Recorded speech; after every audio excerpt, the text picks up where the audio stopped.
bem? Boa noite a todas e todos.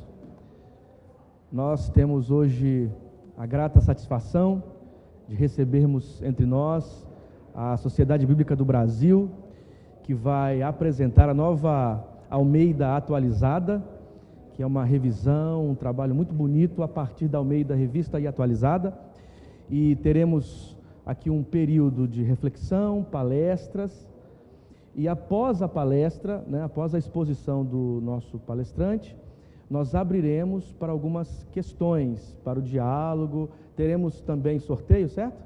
Vamos ter um sorteio aí depois de Bíblias. Só tem pentecostal aqui, você fala em receber alguma coisa? Vocês estão num templo luterano, vocês respeitem, hein? E depois você também terá a oportunidade de comprar, adquirir uma edição, um exemplar da Bíblia. Eu quero chamar aqui também o professor Assir.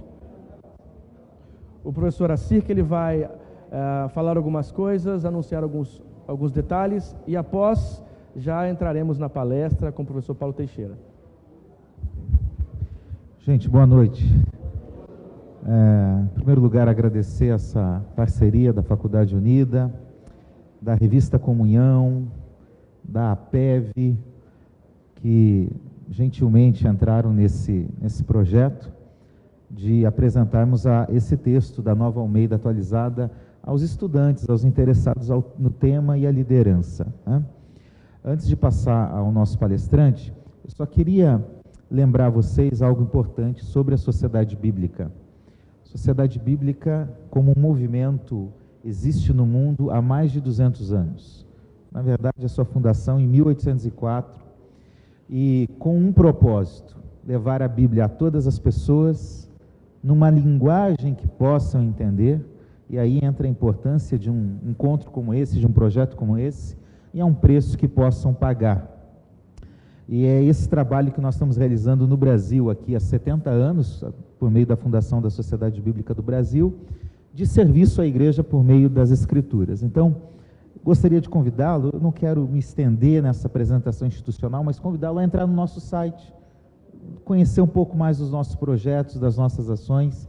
E nós temos um trabalho, às vezes, que envolve voluntariado, então se você puder participar, será muito bem-vindo, tá bom? Eu espero que vocês sejam abençoados com essa palestra e aprendam um pouco mais sobre algo tão importante no trabalho daquele que estuda teologia, daquele que é pastor, que é líder, no seu serviço aí na igreja que você trabalha. Eu quero apresentar a vocês, por favor, o reverendo Paulo Teixeira, secretário de Tradução e Publicação da Sociedade Bíblica do Brasil, tem especialização nessa área aí das línguas hebraicas, é um grande conhecedor do hebraico, de tradução da Bíblia. Eu tenho certeza que será bênção aqui para nós nessa noite. Deus te abençoe. Obrigado, Assi. Boa noite. Boa noite. Eu estou numa igreja de confissão luterana, pelo menos a capela aí, então deveria dizer Guten Abend, assim, mas vamos ficar no boa noite que está tudo bem. Fica mais fácil para nós. Eu vou fazer uma breve exposição, que quando você desconfia logo do pregador, do professor, que começa dizendo que será breve, Mas o professor Kenneth está aqui para fazer como hoje de manhã. Ele me alertou, já estourou o tempo. Então ele fica super à vontade para fazer isso, porque normalmente eu estouro o tempo. Então o que ele falou que é até 8h20, lá pelas 11h20 mais ou menos a gente está terminando. Fiquem tranquilos, se Jesus não voltar antes, Então é isso aí. Mas a minha pergunta inicial para vocês é o seguinte: quando é que a Bíblia chega ao Brasil? Quando é que a Bíblia chegou? Quando é que uma Bíblia primeiramente pisou nas nossas terras, tanto quanto a gente sabe? Tem ideia?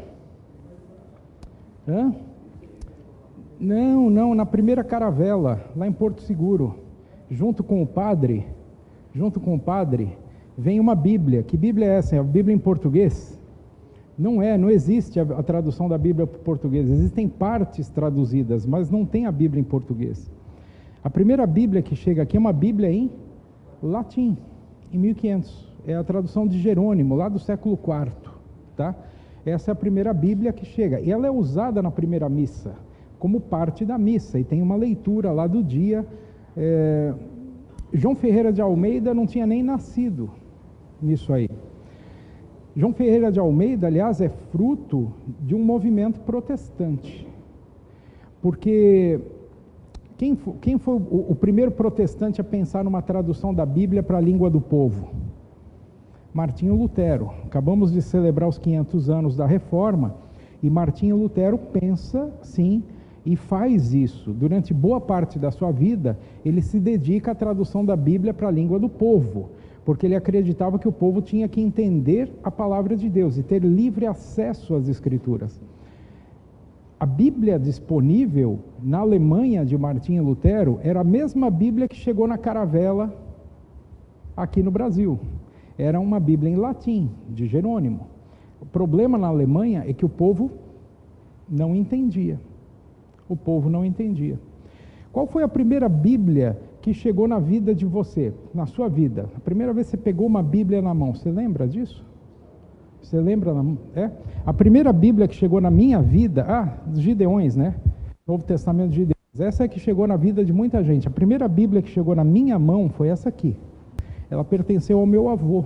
E ela foi publicada em 1937. Ela foi impressa na Inglaterra pela Sociedade Bíblica, é um movimento de mais de 200 anos, né, diz o Assir, mais de 200 anos. Então, essa é 1937, uma das últimas edições antes da Segunda Guerra estourar.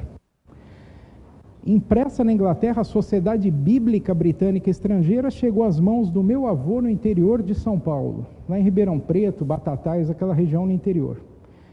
Eu tive uma santa ambição de ter essa Bíblia durante boa parte da minha vida. Até que num dia, em 1982, no falecimento do meu avô, o meu pai me disse: filho, você sempre quis essa Bíblia, e você tem um amor pela Bíblia como seu avô. Eu acho que você aprendeu isso dele. E aí eu ganhei a Bíblia. Quando eu era bem pequeno, eu abria essa Bíblia e tentava ler. E aí era complicado, porque era assim: Pai nosso, Pai, não é Pai, é Pai nosso, que estás no céu. E aí vai. Era difícil de compreender. A Bíblia chegou na minha mão, mas difícil de chegar na cabeça e quanto mais no coração. Vez que eu peguei um texto de Almeida na minha mão, porque essa tradução é de João Ferreira de Almeida. Embora fosse a tradução que hoje a gente conhece como edição revista e corrigida de Almeida. E ela precisou passar por várias atualizações, muitas das quais, depois que essa Bíblia me foi dada, nós não conhecemos o futuro, né, Assir? O Assir acabou de dizer isso, é a verdade. Eu acabei sendo incumbido, nos 25 anos que trabalho com a Bíblia, na Sociedade Bíblica do Brasil, de revisar esse texto e atualizar esse texto. O que faço com grande humildade, e falo para vocês, porque é uma tarefa muito além da capacidade de qualquer ser humano. Lidar com o texto bíblico, desde a sua mais simples, a tradução do mais simples versículo. Você começa lá, Bereshit, Bara, Elohim, aquilo ali já torna você humilde, porque não é simplesmente substituir no princípio, aí você põe Bara, Elohim, criou Deus. Mas em português eu não digo criou Deus, eu digo como? Deus criou. Até porque isso aí gerou eu falei de manhã na faculdade, né? Gerou uma pergunta curiosa para a gente uma vez. Uma senhora muito piedosa escreve para a Sociedade Bíblica e diz assim: pastores, teólogos, tradutores, expliquem para mim, quem é que criou Deus? Problema de fé gerado por um problema de português. Ela falou: quem é o sujeito oculto que criou Deus? E nós dissemos para ela: não. Ninguém criou Deus. Deus criou, mas está escrito aí. E o português dela não era suficiente para ver que havia uma inversão, que a gente chama de hipérbato, né? Na figura do português, né? É que em hebraico você pensa assim, olha como é que a gente precisa ser humilde ao traduzir. Em hebraico a língua funciona assim, o verbo primeiro, hebraico bíblico, Bará. E depois o sujeito, vem imediatamente depois do verbo. O judeu bíblico, o israelita, pensava desse jeito, nós não pensamos. Aí você vai fazer essa tradução na aula de hebraico, às vezes o professor também, não tem hebraico aqui na faculdade? Tem hebraico. Aí você vai falar assim, não, mas aqui está escrito Deus criou, e o professor ainda insiste com você, não sei quem é o professor aqui, se é o professor de hebraico? Não, tá bom, é o Oswaldo, tá bom.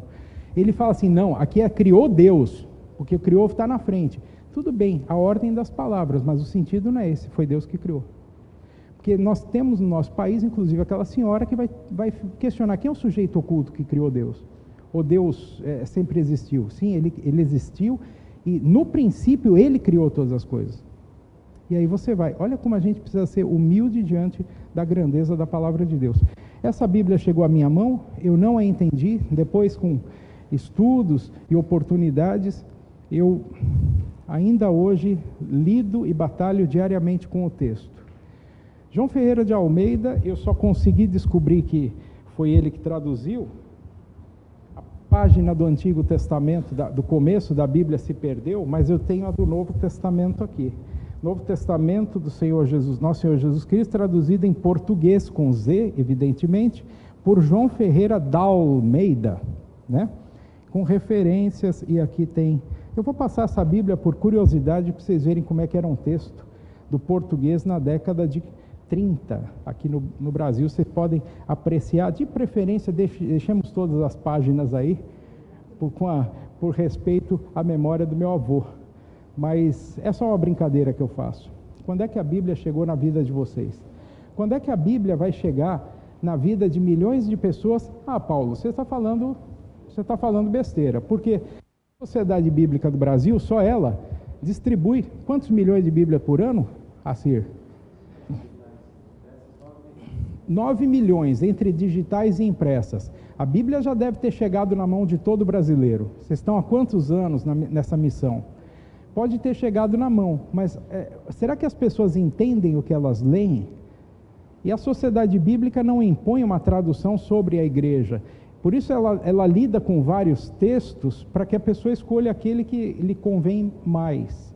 E se ela quiser fazer outra tradução, bom, nós lidamos também com os textos originais. E estão disponíveis aí para você fazer a sua tradução, se você não gostou de nenhuma delas. Mas é mais ou menos por aí. A Nova Almeida Atualizada é um texto novo. Eu vou contar um pouquinho para vocês, colocando em perspectiva a partir de João Ferreira de Almeida, o tradutor. A biografia dele é essa. Vocês vão receber um folder, se não receberam ainda, vão receber. Vocês vão receber, está ali, com o pastor Renato. Todos esses gráficos estão melhor colocados ali, assim que eu só vou passar um pouquinho rápido. Mas João Ferreira de Almeida não nasce no século passado, não. Ele é do século 17, ele nasce em 1628, em Portugal. Mas o lugar onde ele menos trabalhou e atuou foi em Portugal.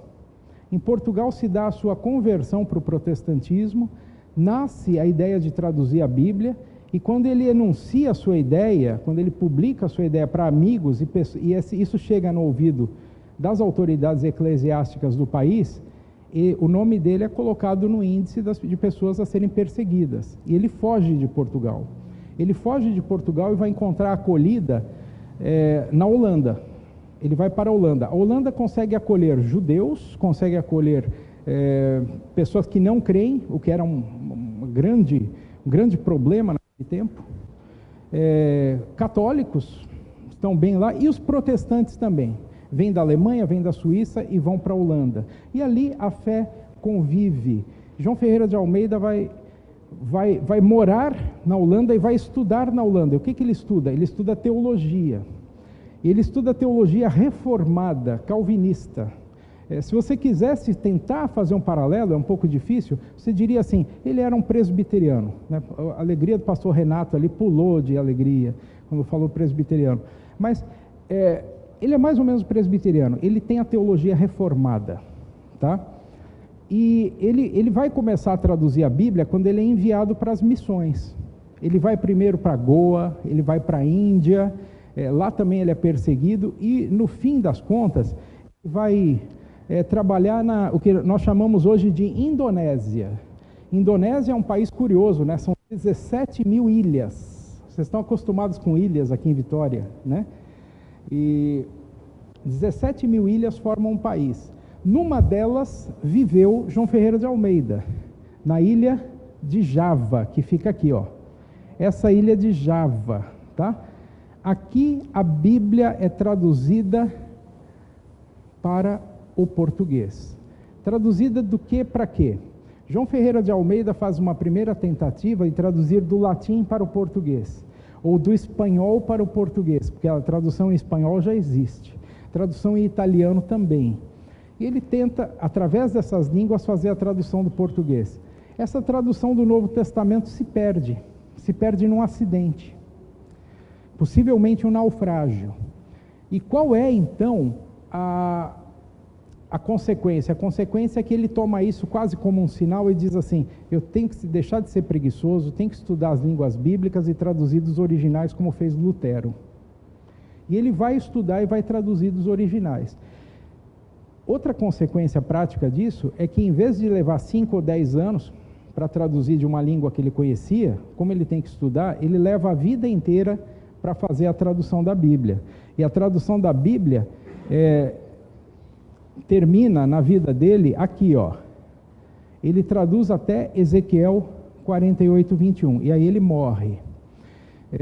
Por que ele morre? O texto era difícil demais? Podia ser por isso também, porque o texto de Ezequiel é pedreira. Esse texto é excepcionalmente difícil, chato de traduzir. Ele morre aí.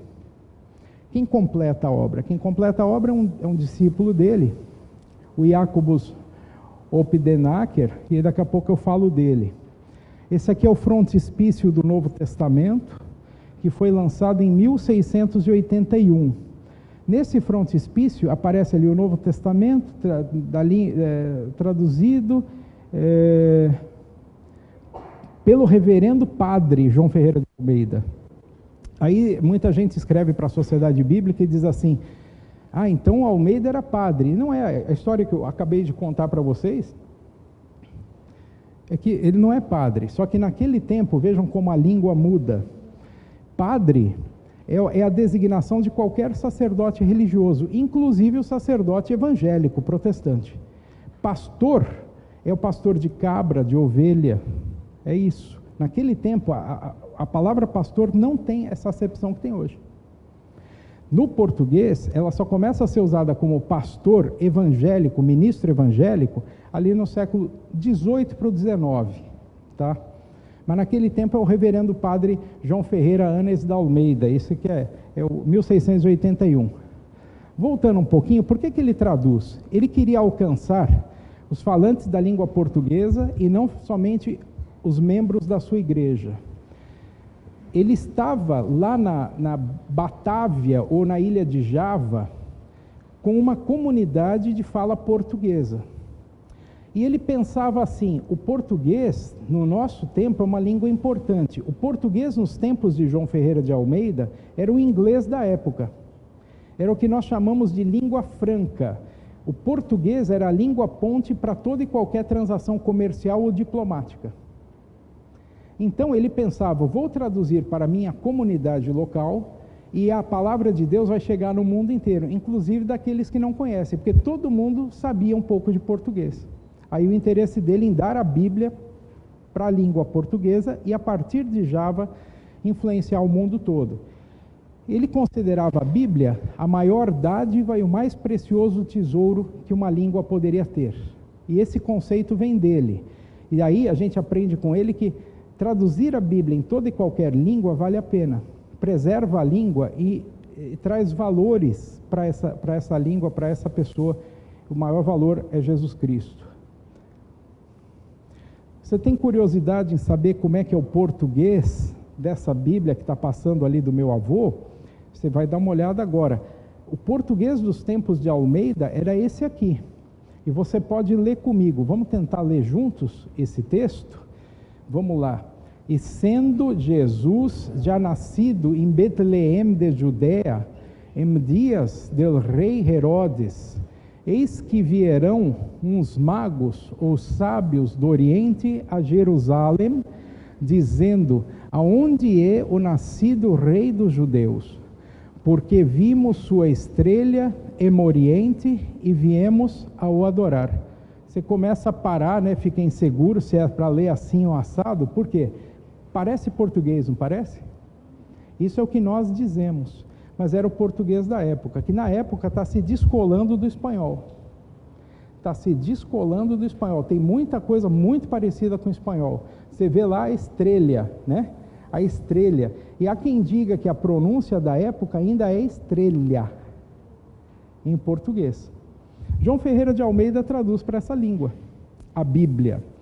E nessa língua ele quer se fazer entender. Ele coloca uns símbolos, inclusive, aí mostrando o interesse dele de fazer as pessoas entenderem. Vejam só, isso aqui não está no texto hebraico, no texto grego, então só tem lá magoi no texto grego. Então ele põe uns, alguns, e põe entre colchetes para dizer, não faz parte do texto, mas para melhor compreensão eu coloquei isso. E aí, como magos pode não ser entendido, ele escreve, ou sábios. E aí vem a revista corrigida com as suas revisões. O texto que eu tenho aí, que está passando por vocês, da Bíblia do meu avô, é esse texto aqui, de 1898, uma revisão ortográfica. A Bíblia Revista e Corrigida é o português falado em Portugal, não é o português falado no Brasil. Almeida aterrissa no Brasil falando português quando surge a edição revista e atualizada, a antecessora da nossa nova Almeida atualizada. Eu participei 25 anos atrás, e foi um dos primeiros trabalhos que eu fiz na Sociedade Bíblica, da revisão de 1993, da edição revista e atualizada. Foi um dos primeiros trabalhos que eu fiz. Uma revisão muito superficial, mexendo apenas com alguns vocábulos, só isso. A genealogia da tradução de Almeida é essa: a revista é corrigida, a atualizada, de 59, século passado, e a nova Almeida atualizada é o texto de hoje. Vou contar um pouco sobre isso. Antes de falar da nova Almeida atualizada, para a gente entender o que é esse novo livro, esse novo texto, você tem que entender o que é atualizada. E atualizada é isso aqui. Ela é feita no Brasil, ela mudou a Almeida corrigida em cerca de 30%, aí você fica com dúvida, mudou, quer dizer, tirou, colocou? Não, não é bem isso. É mais no sentido de acertar a ordem de palavras, umas vírgulas, coisa assim, mesmo assim conta 30%. Tem 8.000 vocábulos. A corrigida tinha cerca de 9.500. Almeida. A revista é atualizada a 8.000. Quantos vocábulos a gente usa para se comunicar no dia a dia? Não vale me dizer que fazer conta de WhatsApp, hein? O WhatsApp você usa muito poucos. Quantos que a gente usa para se comunicar no dia a dia? Mesmo sendo aluno de uma faculdade, pastor de uma igreja, o que você usa? Com 500 palavras dá para você colocar basicamente todas as suas ideias. Tá? Um juiz do Supremo usa quantas palavras no seu dia a dia? Você tem ideia? Hã?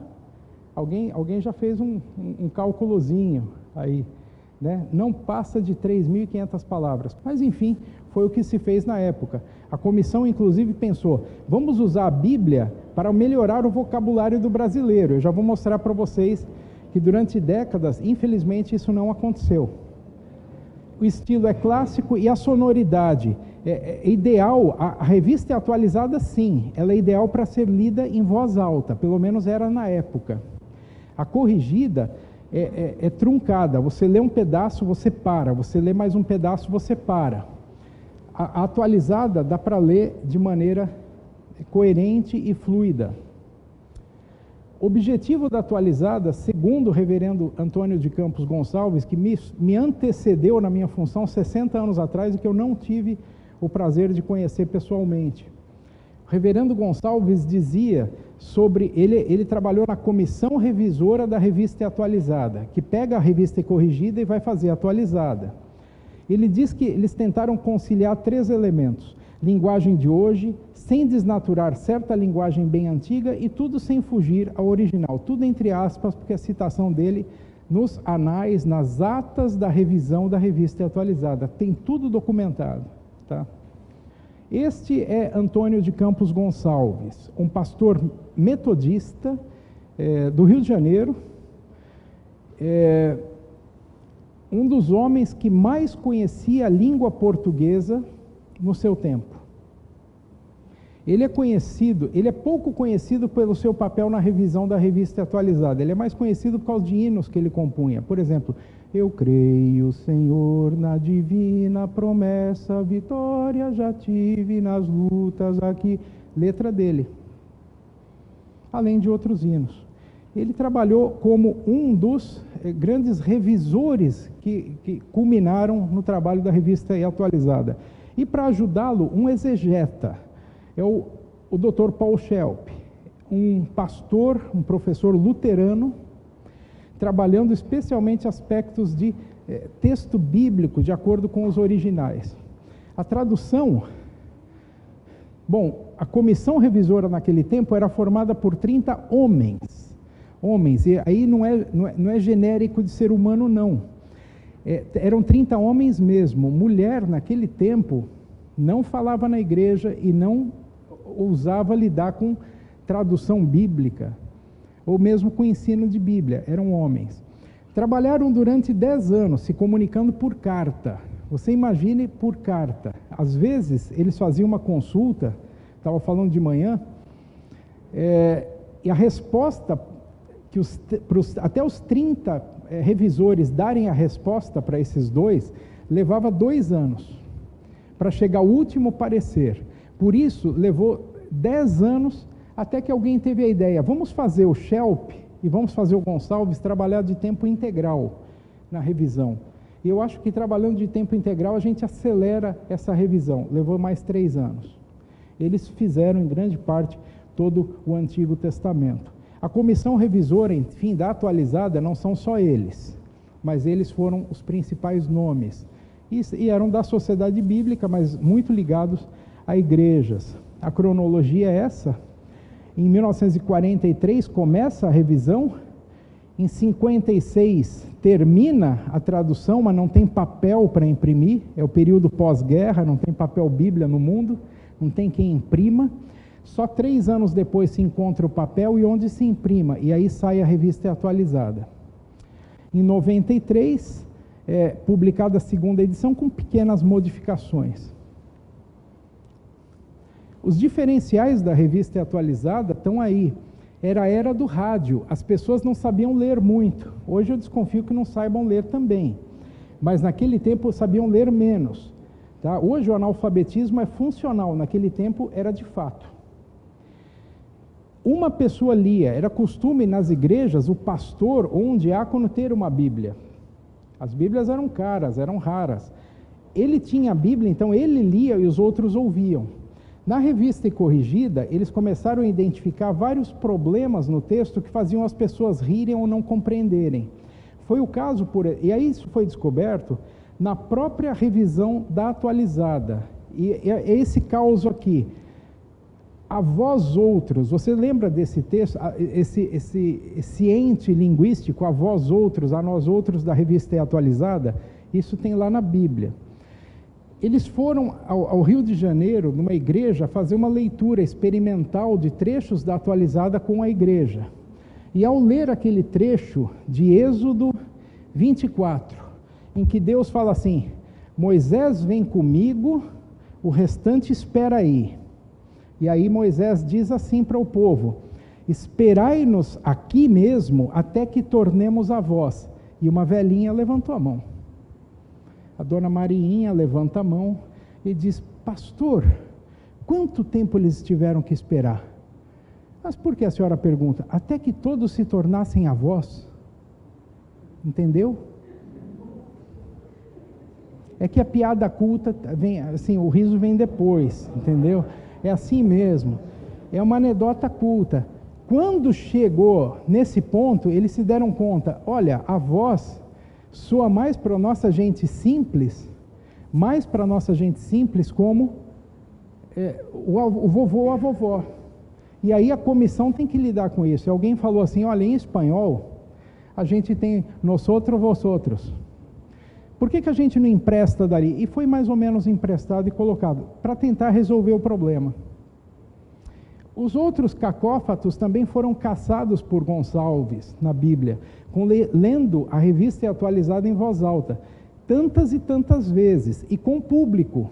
Às vezes eles iam às igrejas e diziam: vocês nos emprestam essa audiência da igreja para ouvir a Bíblia durante 1 hora. E as pessoas pacientemente ouviam e faziam as suas observações. Outros cacófatos foram esses aqui. O cristão bully, né, que é um homem de pouca fé. Aparecia um dentão aqui, ó. Esse aqui é feio, né? Manda mijar, Senhor, né? Eles tentaram caçar todos esses cacófatos para que as pessoas não rissem na hora que ouvissem o texto. Um grau de piedade que todos nós temos. Embora o ambiente de igreja seja cada vez mais flexível, o riso é bem-vindo, os pastores contam anedotas, a dignidade do momento da celebração é muito importante, conta muito para o povo brasileiro. Não precisa ser só pentecostal, não. Isso é nas igrejas em geral. Nós descobrimos isso porque as igrejas nos disseram. E o texto, passado a limpo desse jeito, com a leitura fluente, se tornou um texto sem trava-línguas. Em alguns casos, a revista é atualizada, explicita o que está implícito, para facilitar a compreensão. Ela antecipa um pouco o que a nova tradução da linguagem de hoje faz, já 60 anos atrás. Agora, é um texto desafiador quanto à compreensão. 8.000 palavras. 8.000 palavras não é bolinho. É uma bela feijoada linguística para você digerir. Para que revisar a revista atualizada? Pergunta que fizeram para mim. Mas por que nós vamos revisar? As perguntas que as pessoas se faziam. Mas está tão bom assim? Ah, mas tem umas palavras que a gente não entende. Mas não faz mal. Porque a gente não entende tudo que lê de Machado de Assis. A gente não entende tudo que lê de José de Alencar, Luiz Fernando Veríssimo.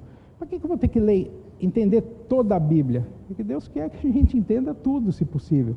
Você se contenta perdendo parte? Não. Você não quer uma Bíblia faltando página ou pedaço, né?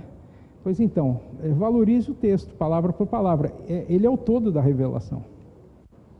Mas a revisão é necessária por quê? A base textual não é mais exatamente a mesma de 60 anos atrás. Estou falando do grego, estou falando do hebraico, do aramaico.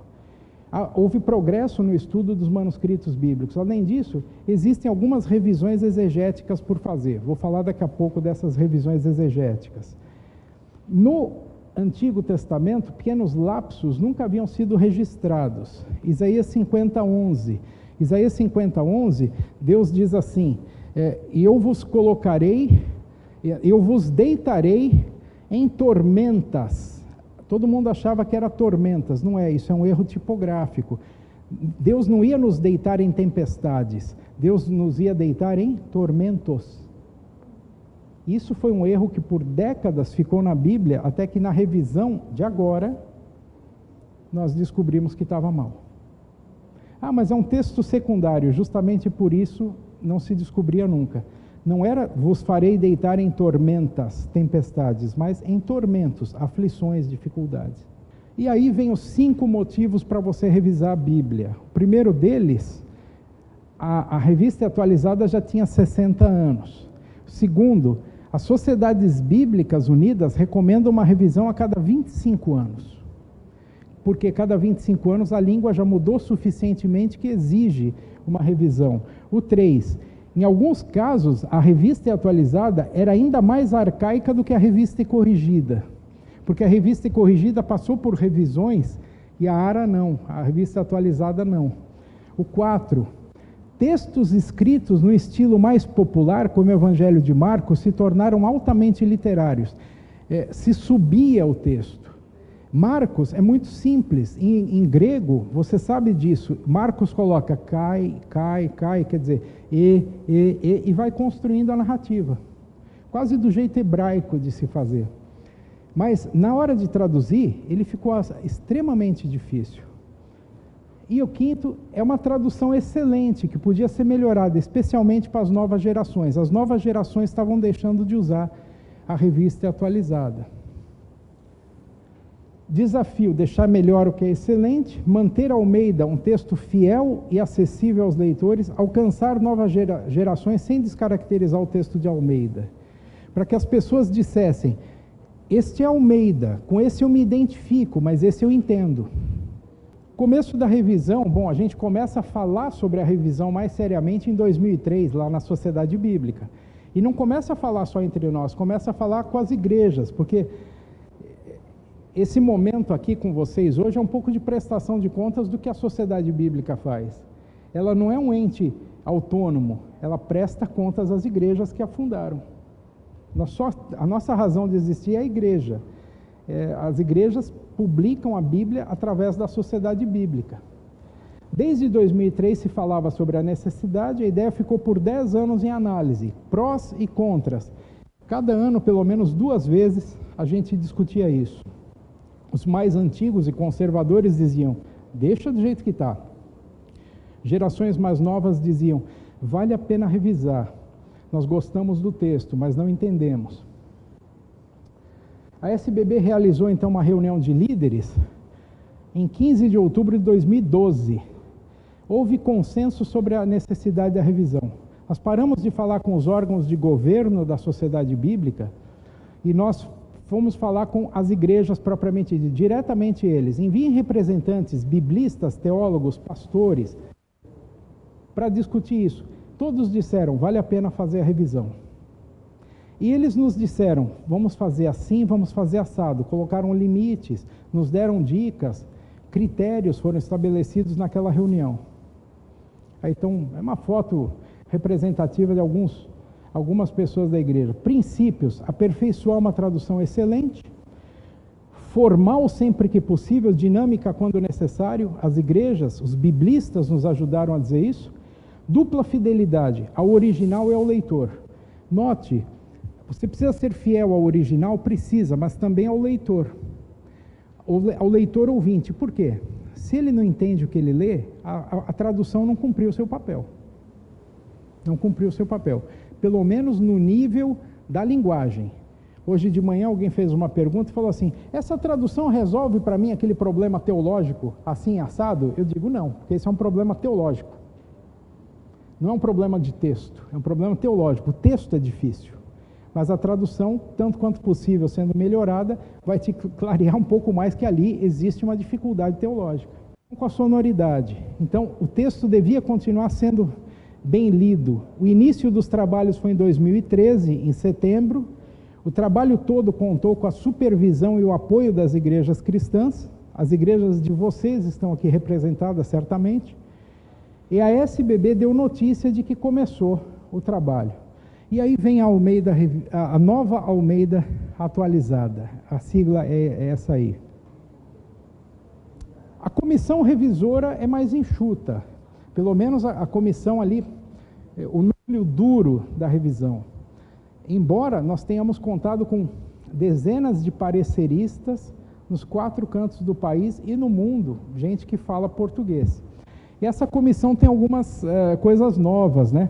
Bom, ela foi formada por uma equipe de 3 pessoas, todos colaboradores, quer dizer, funcionários da SBB, acostumados com o texto. E são os 3 aqui. Esse é o Dr. Wilson Schultz, ele é um biblista. Aqui nós temos o Denis, ele é o editor da Sociedade Bíblica. E nós temos a Catherine, ela é uma editora também. Talvez dos 3, quem mais entenda de língua portuguesa está aqui. E hebraico também. E é uma mulher e é jovem.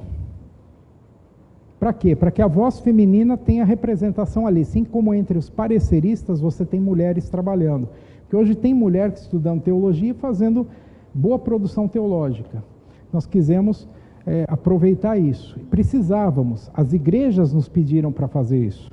E esse é o texto. A mesma equipe trabalhou com a Bíblia toda, permitindo mais consistência na revisão dos textos.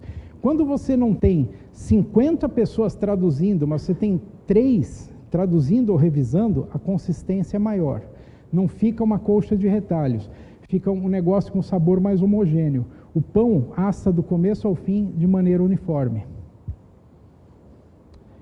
O fluxo do trabalho era esse, uma leitura individual de cada revisor, uma leitura em conjunto em voz alta e discussão de casos especiais, definição de dúvidas e anotações, definição de regras e mudanças gerais, e isso gerou 17 mil anotações sobre dúvidas, colocações, inclusive notas de estudo que devem entrar na nova edição da Bíblia de Estudo Almeida, que ainda sai nesse ano, com a nova Almeida.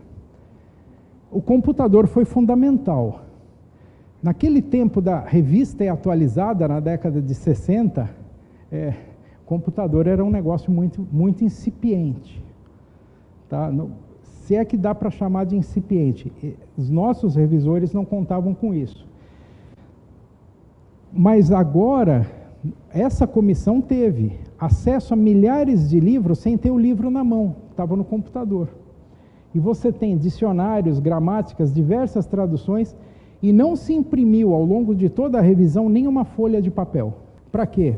Economizar, fruto do novo tempo? Não, a comissão se desafiou a isso, e nós temos tudo registrado.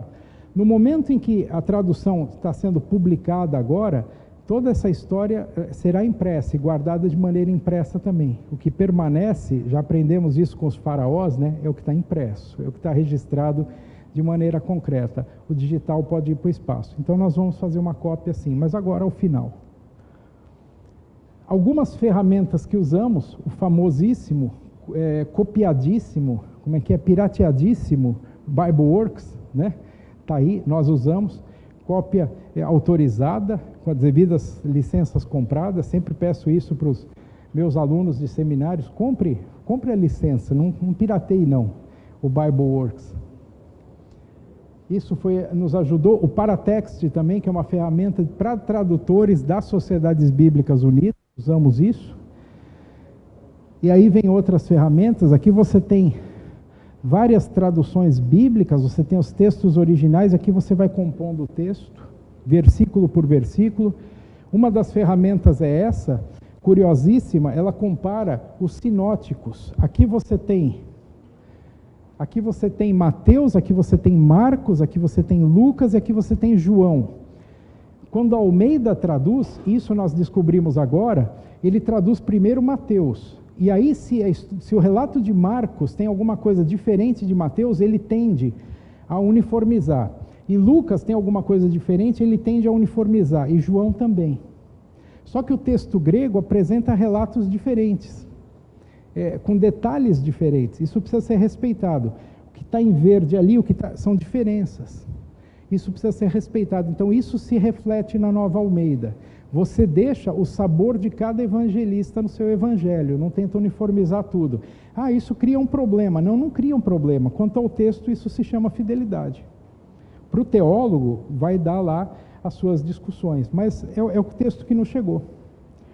A base textual, Antigo Testamento, usamos a Bíblia Hebraica Stuttgartensia, não a Bíblia Quinta, porque ela ainda está sendo lançada em fascículos, não temos toda ela, e o Novo Testamento grego da quinta edição, e o Nestlé Aland, a 28ª edição. Esses dois estão saindo nessa semana, sendo publicados aqui no Brasil.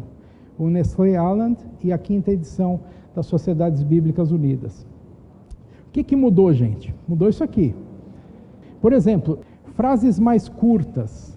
Nós temos colocado frases mais curtas no texto, facilita a compreensão. Você vai para algumas das epístolas, em Efésios, por exemplo, do 1 a 10, é uma frase só. São várias orações subordinadas compostas. É uma frase só. Quase é dificílimo. Foram colocados alguns pontos tentando ajudar a compreensão. O texto grego, a rigor, não tem pontuação nenhuma. Aliás, não tem divisão nem de palavras, porque é uma letra atrás da outra. Era o jeito que se escrevia na época. O texto, na época de Paulo, ele servia como apoio à memória. Apoio à memória, era um pouco disso. Não tanto no gênero epistolar, mas mais no narrativo. Mas nas epístolas também acontecia.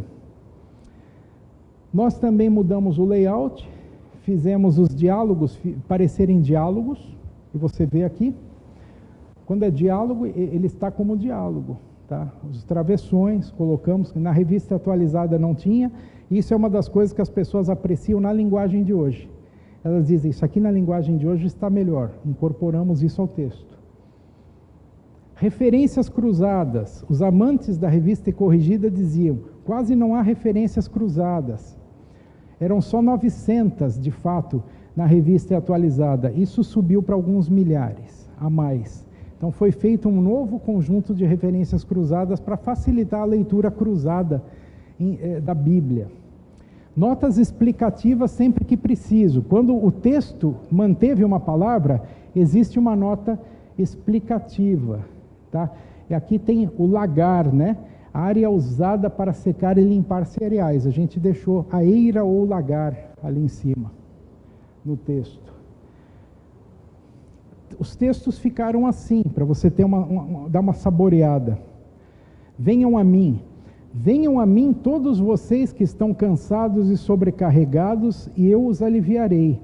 Tomem sobre vocês o meu jugo e aprendam de mim, porque sou manso e humilde de coração, e vocês acharão descanso para a sua alma, porque o meu jugo é suave e o meu fardo é leve. E as pessoas pegavam e diziam, é Almeida, eu conheço isso, eu me identifico com isso e eu entendo.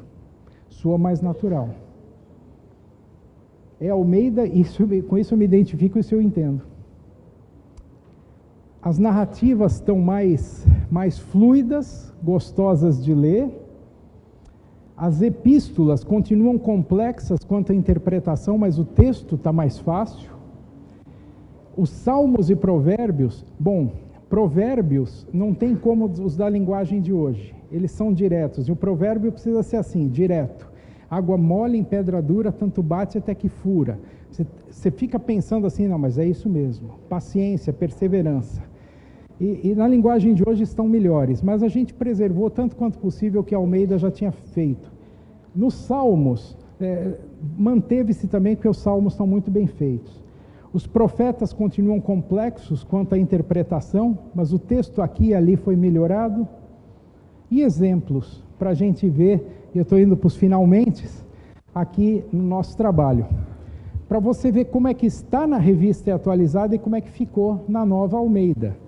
Esse texto aqui, que eu proponho, é de Gênesis 19:2, e ele diz assim, eis agora, meus senhores, vinde para a casa do vosso servo, pernoitai nela, lavai os pés, levantar-vos-eis de madrugada, seguireis o vosso caminho. Esse levantar-vos-eis, você dá para um jovem ler, é um troço difícil. Temer ia ler facilmente. Nosso presidente ia ler facilmente, porque ele gosta da mesóclise, né? Só que a mesóclise está assim, restrita a algumas pessoas do nosso país. Já não se usa. Como é que ficou na Nova Almeida? Ficou assim. Por favor, meus senhores, venham para a casa deste servo de vocês. Poderão passar a noite, lavar os pés, levantar-se de madrugada e seguir o seu caminho. Esse é o texto da Nova Almeida.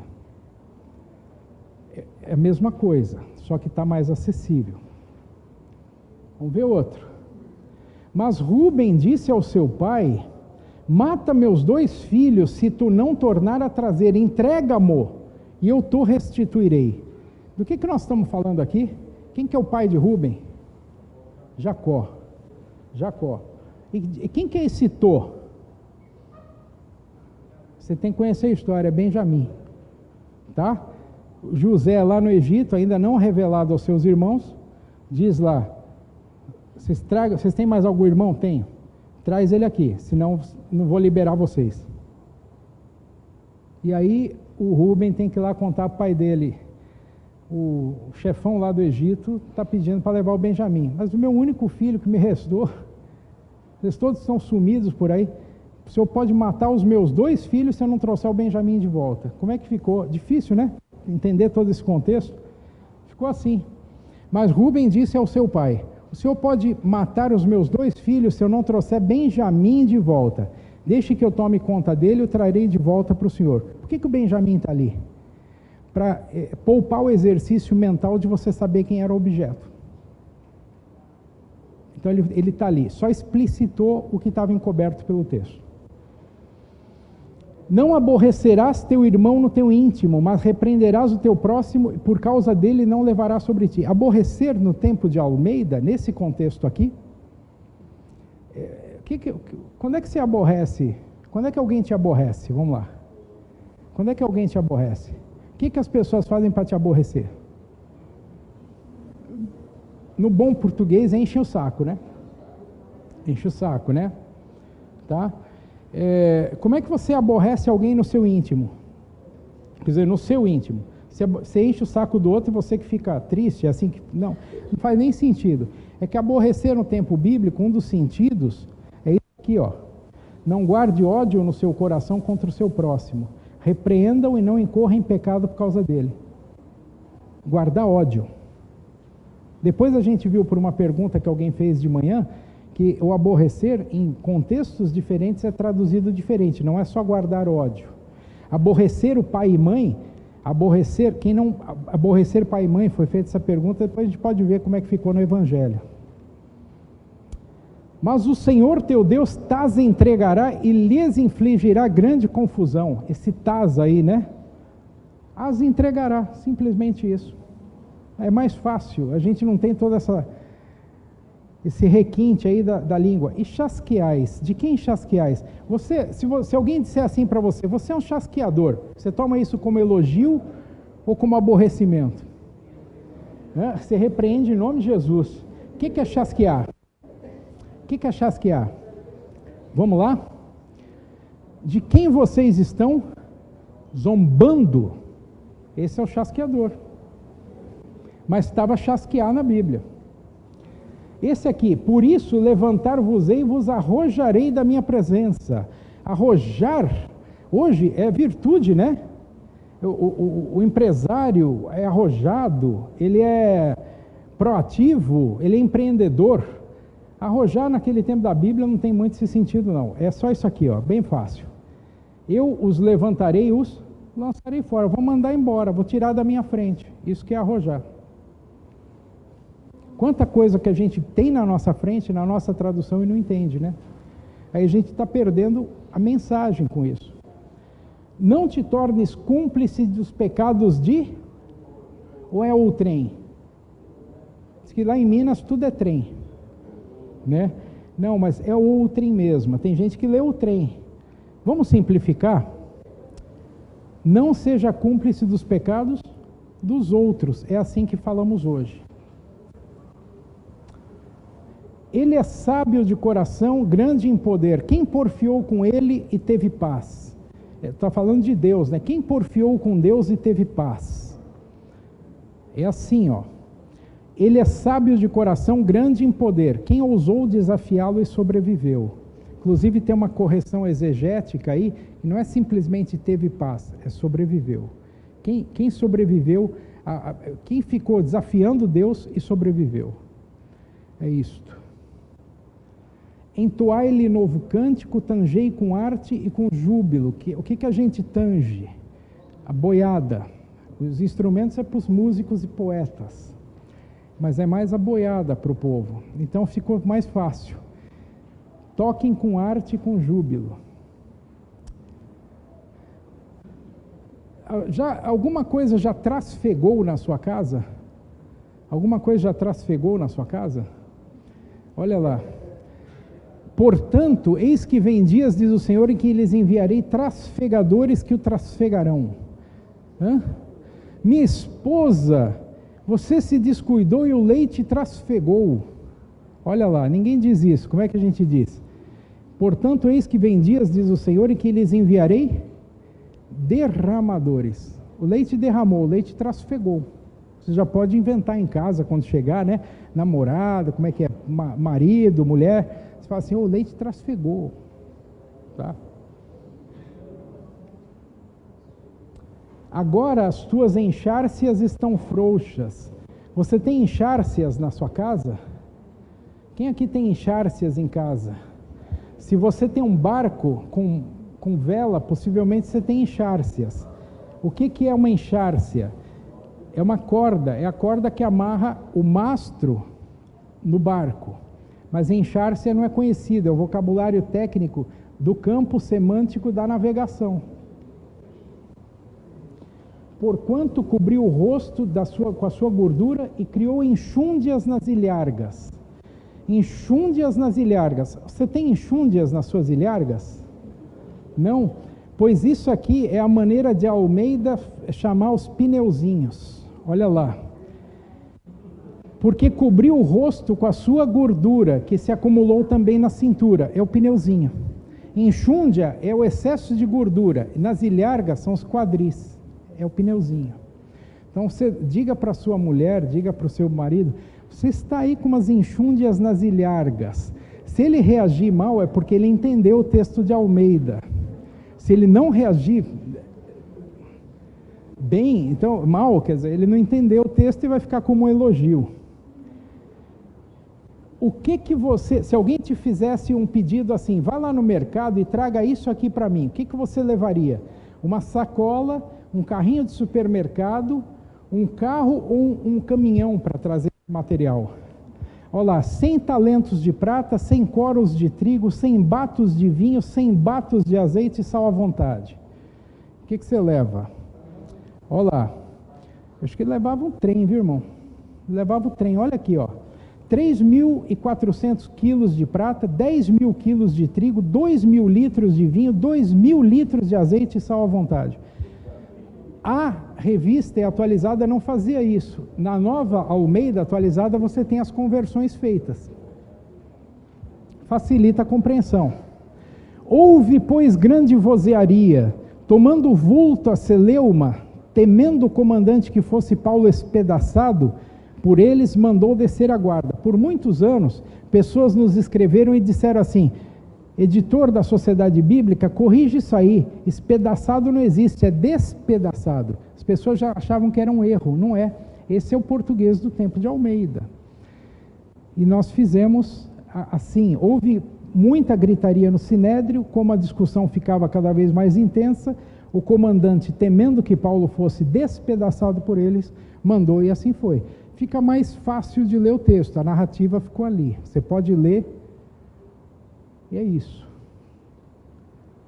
Eu sou irrisão para os meus amigos, eu que invocava a Deus, ele me respondia, o justo e o reto servem de irrisão. Você já foi irrisão para alguém? Motivo de bullying, né? Já foi motivo de bullying para alguém? Olha só, eu sou motivo de riso. Eu sou motivo de irrisão, motivo de riso. O que não mudou? Porque teve coisa que não mudou. Voltamos à reunião com as igrejas, elas nos pediram, com termos consagrados, justificação, reconciliação, regeneração, não mudem. Deixa do jeito que está, a igreja tem que explicar isso.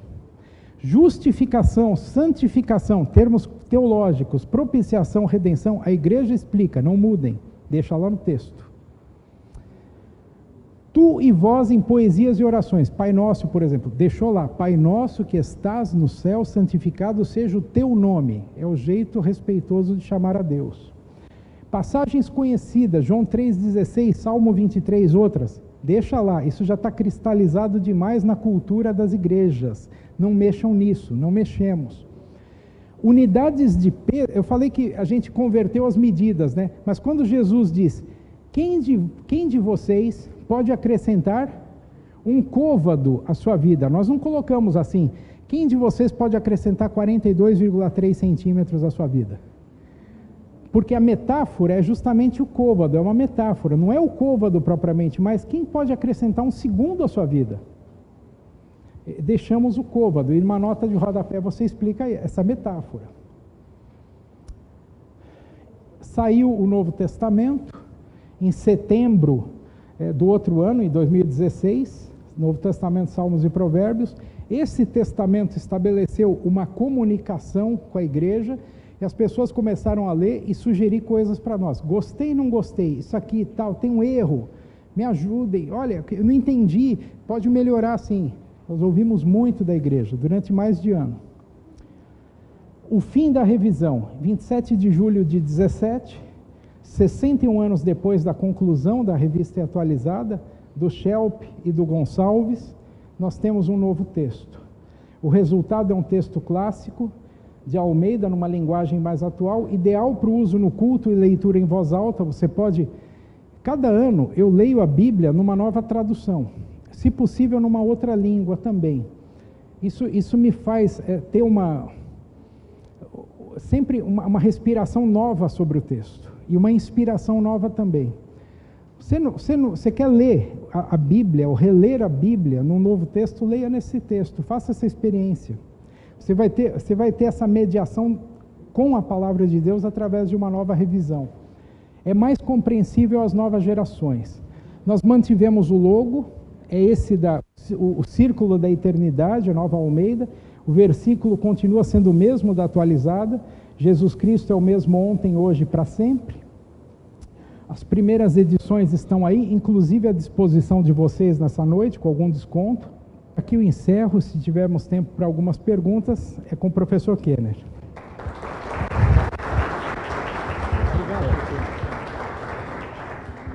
Agradecemos ao professor Paulo por essa esclarecedora exposição e nós temos alguns minutos para questões e um rápido diálogo, né? Então, se você deseja perguntar alguma coisa, pedir algum esclarecimento, só fazer um sinalzinho aí que nós vamos transmitir. Nós temos uma questão aqui. As parábolas, como elas estão... E como ele direciona os discípulos sempre com voz nesse português de Portugal ali, não é? Então, as parábolas que, às vezes, a maioria das vezes, nem sempre é difícil entendê-las. Como que houve mudança também? Mas as parábolas, o vós... Ficou você, vocês. Permanece? É isso aí. Permanece, só muda o texto. Toda a interpretação da parábola ela ainda cabe para o teólogo fazer, tá? Na linguagem de hoje, a nova tradução na linguagem de hoje, ela tem uma tendência a desmetaforizar e às vezes desparabolizar, simplificar a parábola e a metáfora. A Almeida não, a tradução é mais literal, então só muda o você, muda o vocês, tá? E o restante continua do mesmo jeito. Você só vai sentir isso no texto. Todo o labor teológico vai ter que ser feito para você pregar ou para se edificar com a parábola. Permaneceu igual. E se for comparar duas Bíblias, tipo a NVI e essa, há uma diferença muito grande ou elas são bem próximas? Existe uma diferença. Eu vou falar para você em termos de consistência, tá? O texto da NVI não é um texto sobre o qual a Sociedade Bíblica do Brasil trabalhou. Ela é de um outro editor, tá? A principal diferença entre os dois, por quem já leu, eu conheço os dois textos e já li os dois textos, é a consistência.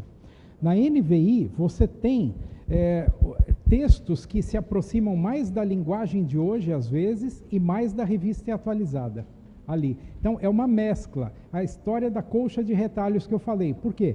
A NVI foi assim, ela surgiu com muitas mãos sendo feitas. E o toque final, aquele da consistência, da homogeneização, faltou algum retoque. Pode ainda ser feito, o editor pode trabalhar nisso. A nova Almeida atualizada, não. Ela tem o mesmo traço, o mesmo tom da tradução do começo ao fim, em qualquer texto. Então, a linguagem está muito mais homogênea. E essa é a diferença. Não tem nenhum demérito contra a NVI, por favor. Quer ler, quer continuar lendo? Aliás, tenha mais de uma tradução para você comparar. Não pense que a nova Almeida atualizada é a palavra definitiva.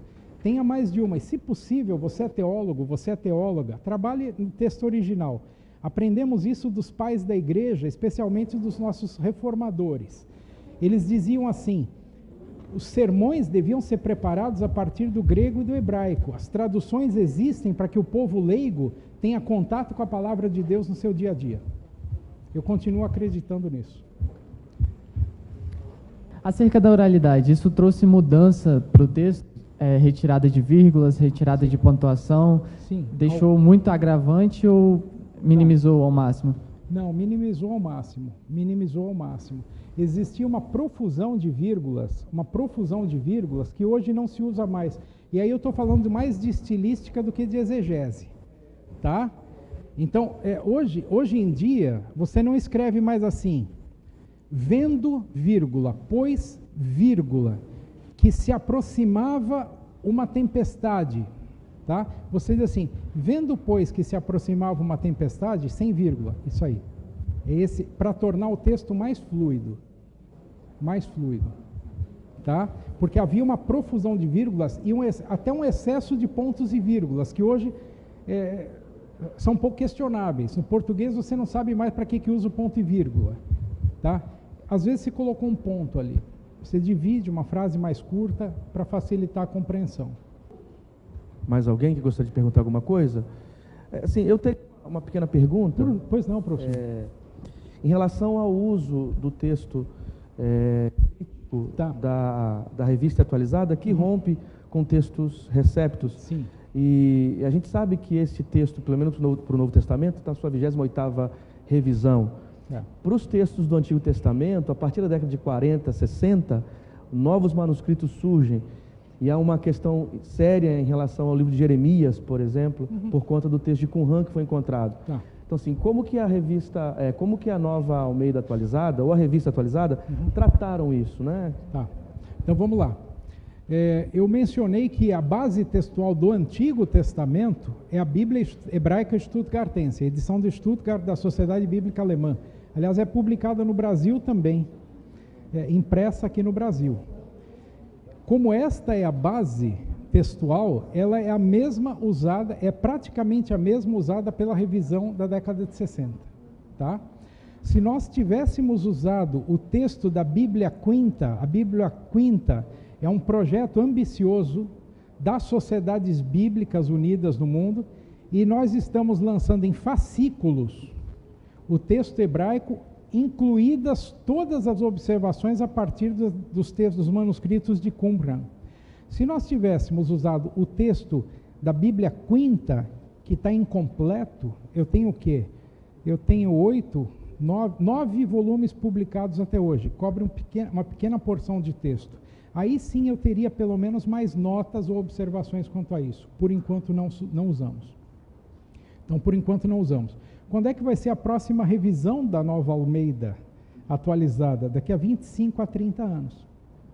Ali, possivelmente, porque a Bíblia Quinta deve estar aí na rua em 2030, 2032, você já pode utilizar isso aí. Se você quiser usar os textos de Qumran, conforme a edição da Bíblia Quinta, da Sociedade Bíblica Alemã, você precisa adquirir os fascículos. E aí os fascículos, por exemplo, Gênesis está lá, Megilot, você tem alguns profetas, é isso que você tem. Mas por enquanto, como não tem a coleção completa, Jeremias, por exemplo, não está, nós não usamos.